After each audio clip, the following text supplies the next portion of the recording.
Ebimu ku bizaalidde Mufti Sheikh Shaban Mubajje ebituukula kwe kulonda okwateekebwa nga nakusa omwezi 3 omwezi oguwedde owalina okuteekebwa akakiiko k'ebikulonda mu Uganda Muslim Council nyezza obuyinza bwonna obw'okulondesa n'okulangirira awangudde mu lukiiko lubaagana omukise ku lukiiko olukulu lw'e Bushenyi.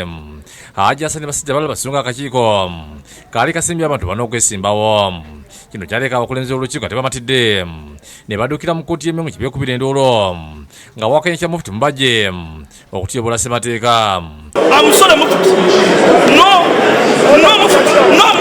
Ku lwokubiri lwa wiiki eno kkooti yayisizza ekiragiro ekiyimiriza Mufti Mubajje n'olukiiko lukutte n'abakozi bonna bebakolana by'emirimu ku Uganda Muslim Council okutuusa nga 27 mwezi guno olw'emivuyo. Kati wannyindi wa kkooti Moses Muteesa ngali wamu ne munnamateeka Swabulu Maluzi bakulembeddwa abakulembeze ba General Assembly ne boolekera e Kampala mu Kadenge ne basanze ebyokwerinda binyuziddwa nga tewali akkirizibwa kuyingira. Bakkiriza akaali balese ekiwandiiko okukitwala mu ofiisi ya Mubajje nga baba olukiiko lufuzi baganira okuyingira. Olwo abasinziza abadde bakuuma geeti amaanyi ne bayingira era bo abasira abadde bazze okusaala ne baganibwa.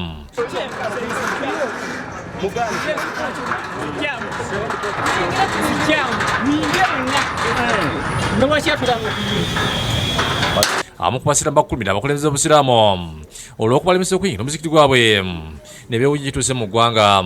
Abantu abasinga tuba tusiibye ng'ojja okukola ku masigiri ibaada naye kati saawa zino bulijjo embeera bujjo tujjawo olwokuna nga tuyingira ne tusaala situmanyi lwaki batugambye okuyingira. Oluvannyuma lw'essaawa nga 2 wajjundi wa kkooti Muteesa Nyanja Butikiiba boogedde ku Namulire ne banyura ku kiwandiiko kye batutte era nga Mubajje balagidde okukiwa munnamateeka we. Nafunye ekiwandiiko kya kkooti okuva mu kkooti Emmengo nga kiyimiriza Mufti Mubajje ne Uganda Muslim Supreme Council paka ng'omusango okujja nga ennaku z'omwezi 27 January 2023 ssaawa 3 gumaze okuwulira ogwa temporary injunction. Oluva abakiise ku General Assembly nga bakulembeddwa Mugule Issa akiikirira abasiraamu Budaka batuze okugenda muri wooteeri yahera Ebengo.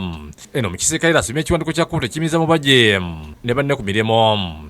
There is a total breakdown in the institution as the Mufti uses the National Executive Committee as his personal body, as his entity. He can do anything. Mirali bavunaana Mubajje muli okumenya ssemateeka kw'ossa n'okutunda ettaka eriwerako ery'obusiraamu bitundu by'eggwanga ebyenjawulo. Tulina acres 15 nakitante ezo ettaka eryo ndimanyi buli ajja ne bwe riri.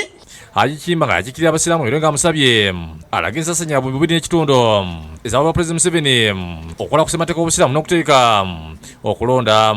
Gavumenti ya Uganda ekulembera mukama wange Yoweri Kaguta Museveni yatuwa billions 2 n'ekitundu ziteeketeeke constitution ennungi ziteeketeeke n'okulonda okw'emiki Kwemirembe. Njagala otubuuze Eminence essente zaatuweebwa zakola mulimo ki? Agamba nti singa anasanga Mubajje ku mukolo gwonna nga yeeyita Mufti wakumugomamu obwala.